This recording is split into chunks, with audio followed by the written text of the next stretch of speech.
So I thought the longer-term ceasefire had been brokered by Turkey and Russia. How is the president framing this as a victory for U.S. foreign policy?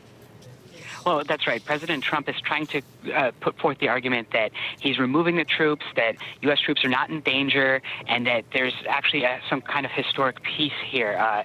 But that argument isn't necessarily landing with lawmakers on Capitol Hill, who met Trump's announcement with a range of skepticism about whether the ceasefire would actually hold, to criticism.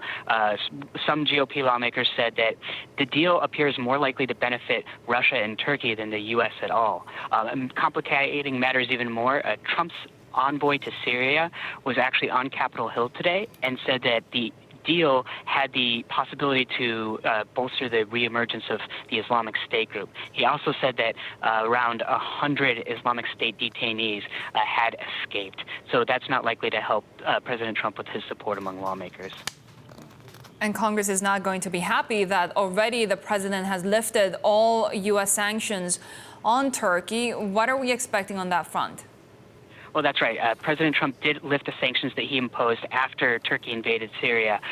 He also warned that he would be willing to reimpose sanctions, though that Congress, for its part, does seem to be moving at their own pace. On the House side, House Democrats have already said that they plan to keep moving forward on sanctions legislation.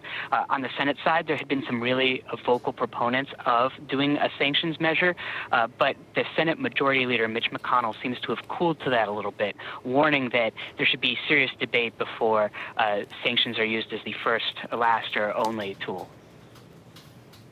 Greg, when it comes to the impeachment probe, the latest was quite a bit of commotion among GOP members of Congress today. That's right. It was quite a scene there. Investigators were set to hear testimony from a Deputy Assistant Secretary of Defense, Laura Cooper. She was going to talk a little bit about the delay in military aid to Ukraine, but that was postponed almost 5 hours as about 24 Republican lawmakers stormed the secured area where Democrats have been hearing testimonies from some of these witnesses. That area known as the SCIF, lawmakers typically have to leave all their electronics outside of it, and they created quite a scene, according to some lawmakers, who described screaming and shouting. And one GOP lawmaker even released some audio from what he said was within the SCIF. Now, apparently they did this with President Trump's blessing. They apparently told him of this plan last night. He gave them their blessing. They're kind of upset that they're not involved in some of the hearings, but it's really only members that aren't on these committees, and Democrats have vowed public hearings.